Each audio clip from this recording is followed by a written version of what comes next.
우리가 노동조합의 의의와 역할에 대해서 같이 공부해 보도록 하겠습니다. 우선 학습 목표입니다. 노동의 의미와 중요성에 대해서 이해하고 건전한 근로자의 자세를 갖출 수 있어야 합니다. 노동조합의 의미와 기능에 대해서 이해할 수 있어야 하고 노동조합의 조직 형태에 대해서 이해할 수 있어야 됩니다. 네 번째로 노동조합의 역할에 대해서 이해할 수 있어야 되고 건전한 노동조합 활동이 무엇인지 이거를 이해할 수 있어야 되고 마지막으로 노동조합과 인사관리와의 관계에 대해서 이해할 수 있어야 합니다. 먼저 노동의 의미와 노동운동입니다. 노동의 의미라고 하는 부분들은 노동은 인간 삶의 가치를 이루는 가장 기본적인 요소입니다. 스토아 학파들은 인간에게 이익을 주는 사물은 인간의 노동의 결과로 이루어진 것이다. 그렇게 이제 주장을 한 부분들이 있고요. 키케로는 자연은 인간의 노동에 의해 변형되어 인간의 생활을 재생산하는 데 기여한다. 이렇게 얘기를 하고 있습니다. 시민정부론에서는 노동이 가치 창조의 본질적인 요인으로 간주되어야 한다. 또 국부론에서는 노동을 소비하는 필수품 일체를 공급해주는 근원이다. 이렇게 우리가 노동의 의미를 살피고 있습니다.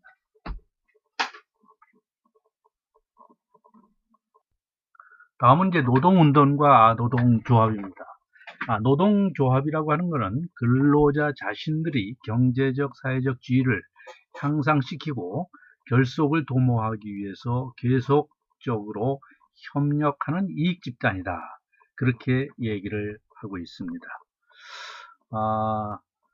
그 다음에 이제 정치적 노동조합주의 운동의 그 기원을 두고 있고, 지금 경제적 조합주의 차원에서는 노동 간의 인격이라든가 권리, 역할의 상호 존중과 성실, 대등, 자율, 교섭이 중요합니다. 또 국민적 조합주의 차원에서 봤을 때는 노사관계는 이해공동의 관계다. 이렇게 우리가 규정할 수 있습니다. 그러면 노동조합이라고 하는 것은 단체 교섭을 통해서 조합원의 이익을 촉진하기 위하여 근로자들이 조직한 공식적인 협의체입니다.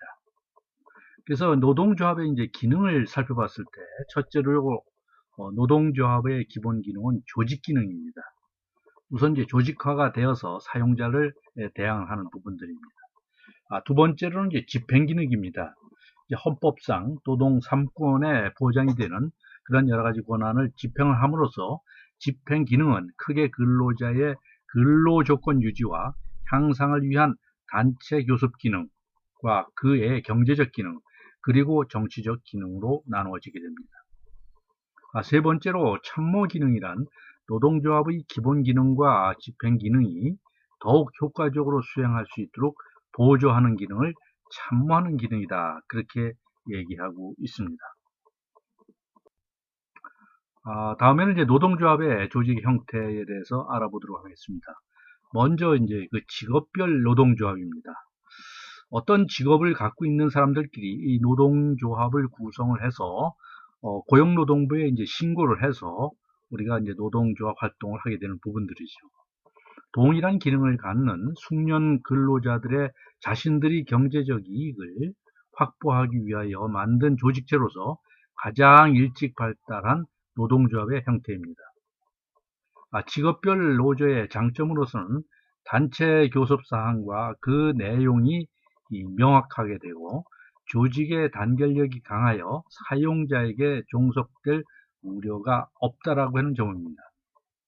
그 다음에 이제 직장 단위가 조직의 중심이 아닙니다. 실업자의 이제 그 노조 가입이 가능하고 또 조합원의 실업 일방적인 차원에서 직업별 노조의 장점이 있다라고 볼 수 있겠습니다. 다음에는 이제 직업별 노조의 이제 단점으로서는 이제 숙련가 중심에서 조직 대상에 이제 한정이 되어 있다라고 하는 측면들이 좀 단점이고 미숙련자가 반발로 전체 피고용자의 분열을 야기할 수가 있습니다. 또 다른 측면에서는 조직을 초월한 조직에서 우리가 사용자와의 관계가 너무 제한적으로 돼 있다라고 하는 부분들이 단점으로 꼽을 수 있습니다. 다음에는 이제 일반 노동조합입니다.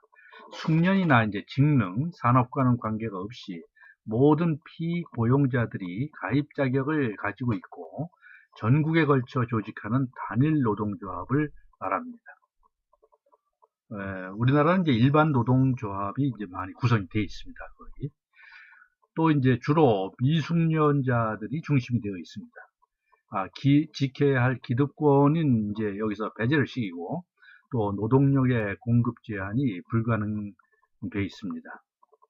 또 요구 조건이라고 하면은 안정된 고용의 확보를 한다든가 또 노동시간의 최고 한도를 규제한다든가 또 임금의 최저 한도를 규제하는 이제 이러한 부분으로 그 기능이 되어 있습니다. 다음에는 이제 산업별 노동조합입니다. 말 그대로 이제 산업별로 노동조합을 구성해서 신고하는 부분들인데요. 직종이나 계층에 관계없이 조직을 초월해서 동일 산업에 종사하는 모든 근로자가 하나의 노동조합을 구성하는 그 조직 형태입니다.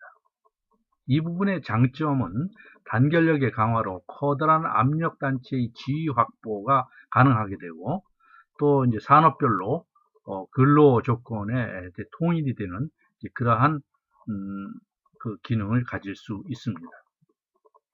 반면에 이제 단점으로서는 조직 내부에서 직종 간에 이제 그 이해 대립과 반목이 발생될 우려가 또 있고 형식적인 단결에 그치면 큰 힘이 발휘가 불가능해질 수 있는 단점이 있습니다. 다음에는 이제 그 기업별 노동조합입니다. 동일한 업체에 종사하는 근로자들에 의해 조직된 그 노동조합입니다. 이 기업에는 아까 뭐 다른 직종이나 다른 산업이나 하는 부분들이 전체적으로 섞여져 있을 수가 있습니다. 직종이나 산업은 노조원의 자격으로 고려되지는 않습니다. 이제 기업별 노조의 한계점으로서는 첫 번째, 각 직종 간의 요구 조건을 공평하게 처리하기가 어렵습니다. 너무 이제 한 기업에 직종이 다양하게 있기 때문이죠. 예를 들면은 그 부분들이 이제 병원 같은 조직이 될 수가 있습니다. 두 번째로 하위직 근로자만 노조에 가입할 수가 있어 중소업체에서는 뚜렷한 기능 발휘가 불가능합니다. 상당한 의사결정 권한을 갖고 있는 사람은 그 노동조합원 자격이 될 수가 없습니다. 그렇기 때문에 주로 이제 하위직 직원들이 이제 노동조합원이 됩니다. 세 번째로 사용자의 영향력이 강해지면은 노조는 어용화될 가능성이 있습니다. 사용자가 이제 이렇게 하라고 하면 이렇게 하고 저렇게 하라고 하면 저렇게 하고 하기 때문에 그 노조가 제대로 활동을 할 수 없는 그런 측면들이 있습니다. 다음에 이제 노동조합인은 과연 어떤 역할을 하느냐 하는 부분들입니다. 우리가 임금 인상이나 고용 보장을 하는 것이 첫 번째의 그 역할입니다. 그 가만히 있으면은 사용주가 임금을 필요한 어떠한 그 여러 가지 잉여금이라든가 그 생산성에 비례해서 임금을 적기에 올려줘야 되는데 그렇지 않은 경우가 굉장히 많이 있죠. 이런 부분에 노조가 그러한 어떤 근거 기반에 의해서 임금을 인상을 요구하는 부분들이 되겠고 또한 이제 사용자가 꼭 필요가 아닌 경우에도 그 해고를 시킨다든가 해서 근로자들의 고용 신분을 불안하게 하는 경우가 있습니다. 그래서 이제 고용을 보장을 해주는 그런 역할들이 가장 큰 역할이다 이렇게 볼 수가 있습니다. 노조원의 임금 수준이 비노조원보다 높기 때문에 노조원이 되려는 근로자들이 많은 게 사실입니다. 노조원이 노동력에 대한 수요가 비탄력적인 경우에 노조의 임금 효과가 클 수밖에 없죠. 또 노동조합이 있는 업체는 그 없는 업체보다 근로자들에 위한 후생복지가 발달되어 있는 것도 사실입니다. 그래서 노조 구성을 통해 가지고 노조원들의 권익 향상이나 근로조건 향상을 하기 위해서 노동조합의 역할을 하는 것입니다. 다음에는 이제 생산성 저하 또는 그 향상 또는 이제 저하가 있을 수가 있는데요. 작업장의 공공성으로 인해 생산성 향상이 가능합니다. 또 노동조합의 임금 인상은 자원의 합리적 배분을 또 방해하기도 합니다. 그래서 이게 임금 인상 부분들을 너무 억지로 요구를 하다 보게 된다면은 사용자 부분의 어떤 경영에 또 안정적 재정 관리에 타격을 입을 수가 있습니다.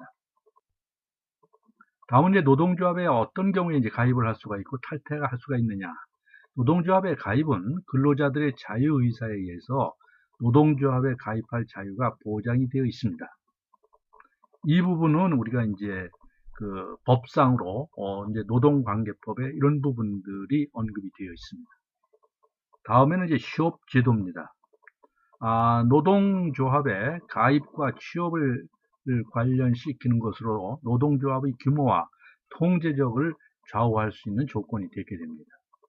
여기 이제 오픈숍, 클로즈드숍, 유니언십 등을 여러분들 아마 들어본 적이 있을 겁니다. 오픈숍이라고 하는 부분들은 기업의 종업원이 그 회사에 결성되어 있는 노동조합에 대한 가입 여부를 자유의사로 결정할 수 있는 제도를 우리가 오픈숍이다 그렇게 얘기를 합니다. 클로즈드 숍은 그 부분에 이제 반대되는 얘기고요. 또 유니온숍이라고 하는 부분들은 근로자를 이제 우리가 신규 채용함에 있어서 사용자가 노동조합원이건 아니건 불문하고 누구든지 채용할 수 있는 것이지만 일단 채용된 자는 일정 기간 내에 조합에 가입하지 아니하면 해고되는 그런 사업장을 우리가 유니온숍이다 그렇게 얘기를 합니다. 숍이라고 하는 부분들은 SHOP 이거는 이제 어떤 이제 뭐냐면 사업장을 얘기를 하는 겁니다. 조합원의 지위와 상실입니다. 조합원이 이제 사망이 됐다든지 또 조합규약에 의해서 정한 조합원의 자격의 상실 요건이 되는 경우에는 이제 상실이 될 수가 있고 또 물론 이제 자유의사에 의해서 탈퇴하는 경우도 그 지위를 상실하게 됩니다. 여러분들 수고 많으셨습니다.